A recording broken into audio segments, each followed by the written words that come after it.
तो भारत में 6 दिन के दौरे पर आए इजराइल के प्रधानमंत्री बेंजामिन नेतन्याहू ने सोमवार को भारत इजराइल सीईओ फोरम में हिस्सा लिया। इस दौरान उनके साथ प्रधानमंत्री मोदी भी मौजूद रहे। वहां पर पीएम मोदी ने कहा कि भारत का विकास का एजेंडा बहुत व्यापक है और इसमें इजराइल की कंपनियों के लिए बहुत संभावनाएं हैं। वो इजराइल के लोगों और कंपनियों को भारत में काम करने के लिए न्योता देते हैं। वहीं पीएम मोदी से पहले सीईओ फोरम में इजरायली पीएम बेंजामिन नेतन्याहू ने कहा कि भारत में प्रतिभाशाली लोगों की कमी नहीं है। इजराइल में भी काफी प्रतिभाशाली लोग हैं और दोनों देशों के लोग मिलकर सुनहरा भविष्य बना सकते हैं।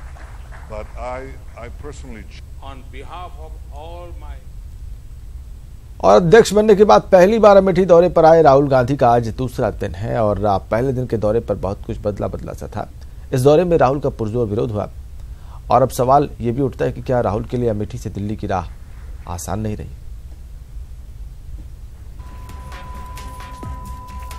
अमेठी में ये शायद पहली बार हो रहा है। राहुल के खिलाफ लोग सड़कों पर उतरे हैं। राहुल के खिलाफ लोग नारे लगा रहे हैं। राहुल के काफिले पर जूता फेंका गया। ये सब वहां हुआ जहां 3 पीढ़ी से गांधी परिवार के लोग ही सांसद चुने गए। ऐसे में सवाल है कि क्या अब अमेठी बदल रहा है? चलिए इस बदलाव की कुछ और कहानी सुनाते हैं। जैसा उन्होंने लिखा है सही लिखा है। कम से कम उनको अमेठी की जनता का तो ध्यान रखना चाहिए। बिल्कुल ठीक है। 3 सालों से हम लोग देखते हुए आ रहे हैं, सांसद जी का व्यवहार कुछ अतुलनीय यहाँ नहीं है। निर्दोष लोगों पर लाठियां चलाई गई। पब्लिक का दोष क्या है ये बताओ? क्यों पब्लिक को मारा इन लोगों ने? अमेठी में ऐसी बातें शायद ही कभी किसी ने सुनी होगी, लेकिन अब विरोध के बोल फूटने लगे हैं। लोग अपने हक और हुकूक का हिसाब मांगने लगे हैं। हालांकि इसका ये कतई मतलब नहीं है कि राहुल की अगवानी में यहाँ कोई कोर कसर छोड़ी गई है। चाहे रायबरेली हो या फिर अमेठी, राहुल के काफिले में लोगों का हुजूम उमड़ पड़ा। सबने दिल खोलकर कांग्रेस अध्यक्ष का स्वागत किया और राहुल ने मोदी और योगी सरकार पर हमले किए।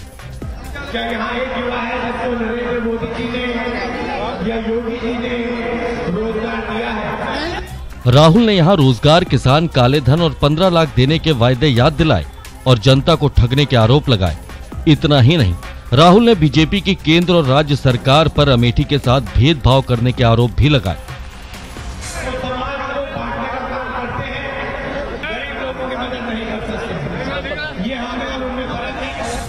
हालांकि राहुल के इस वार पर पलटवार करने में मुख्यमंत्री योगी ने जरा भी वक्त नहीं लगाया और नकारात्मक राजनीति नहीं करने का मशविरा भी दे डाला। मैं राहुल जी को सलाह दूंगा कि वे नकारात्मक राजनीति को छोड़ करके अमेठी के विकास के बारे में थोड़ा ध्यान दें। सियासी वार पलटवार के बीच राहुल के इस दौरे को लेकर अमेठी में कई दिनों से सियासी सरगर्मी तेज है। कांग्रेस की तरफ से इलाके में पोस्टर लगाकर राहुल को राम के तौर पर और पीएम को रावण के तौर पर दिखाया गया, तो बीजेपी की तरफ से लगाए गए पोस्टर में राहुल को लापता सांसद बताया गया।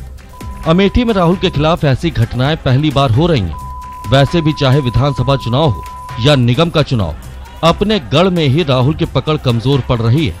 ऐसे में सवाल है कि क्या राहुल के लिए अब अमेठी से दिल्ली जाने की राह आसान नहीं होगी? Bureau report, ETV news.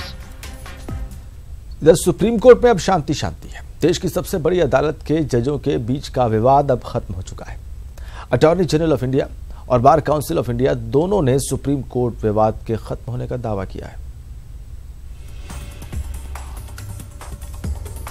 सारे कोर्ट बहुत स्मूथली फंक्शन कर रहे हैं। They all are discharging their duties.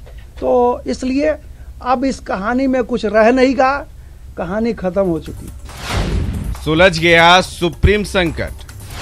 Supreme court में ऑल इज वेल। इंसाफ के मंदिर में नहीं कोई मतभेद। एससी में सब शांति है। 125 करोड़ लोगों की यही चाहत थी, इंसाफ के लिए, इंसाफ पर भरोसे के लिए, और सुप्रीम कोर्ट की अहमियत के लिए भी यही जरूरी था कि सुप्रीम कोर्ट के जजों की कलह कहानी खत्म हो जाए, जल्द से जल्द ये विवाद सुलझ जाए। और सोमवार को हुआ भी कुछ ऐसा ही। उन्होंने अपने आप ये बात कह दिया कि कोई विवाद नहीं है। सिर्फ बार काउंसिल ऑफ इंडिया ही नहीं, अटॉर्नी जनरल ऑफ इंडिया ने भी मामला सुलझने का दावा किया। सूत्रों के मुताबिक उन्होंने कहा कि आज सुबह जजों के लॉन्ज में सुप्रीम कोर्ट के जजों के बीच फुल कोर्ट मीटिंग हुई। सभी जजों ने सुप्रीम कोर्ट में चल रहे मौजूदा विवाद को लेकर चर्चा की। कोर्ट स्टाफ को कहा गया कि आप लॉन्ज से बाहर जाएं जजों के बीच मतभेद अब खत्म हो गया है। बताया जा रहा है कि सुप्रीम कोर्ट के सभी जजों ने बैठक करके आपसी बातचीत के जरिए इस मसले को हल कर लिया। उधर बीजेपी के साथ साथ अब बार काउंसिल ऑफ इंडिया ने भी इस मामले की राजनीतिकरण करने का आरोप लगाया और इसकी निंदा भी की। उनके घर की आपस की बात थी, हल्का फुल्का कुछ मामला था। इसमें नेबर लोगों ने चाहा कि हम नाजायज फायदा उठा लें, हमारे यहाँ रोज किटपिट होता है तो हम भी कुछ फायदा उठा लें। सुप्रीम कोर्ट जानता है क्या उसे करना है। राजनीतिक पार्टियां थोड़ी ना तय करेंगी कि कोर्ट्स कैसे चलेंगे, कौन से विषय उठेंगे, कैसे उठेंगे, कहां उठेंगे कोर्ट में, कोर्ट कौन सी तारीखें देंगी। ये राजनीतिकरण करना उचित नहीं है।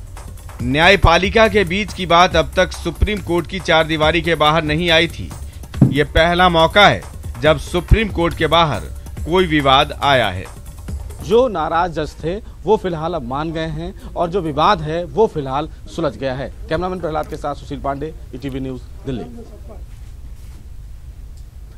चलिए आगे बढ़ते हैं। आधार कार्ड में अब आंखों और उंगलियों के निशान के साथ चेहरे की पहचान को प्रमाण के तौर पर इस्तेमाल करने का फैसला किया गया है।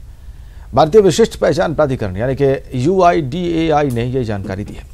बायोमेट्रिक पहचान में हो रही दिक्कतों को दूर करने के लिए कदम उठाया गया है, जो इस साल 1 जुलाई से शुरू होगा। UIDAI के मुताबिक ये सिक्योरिटी के लिए अतिरिक्त लेयर होगी, जो खासकर सीनियर सिटीजन और फिंगरप्रिंट नहीं दे पाने वालों के लिए मददगार होगा। यह नया फीचर दूसरे सिक्योरिटी फीचर के साथ ही लागू होगा।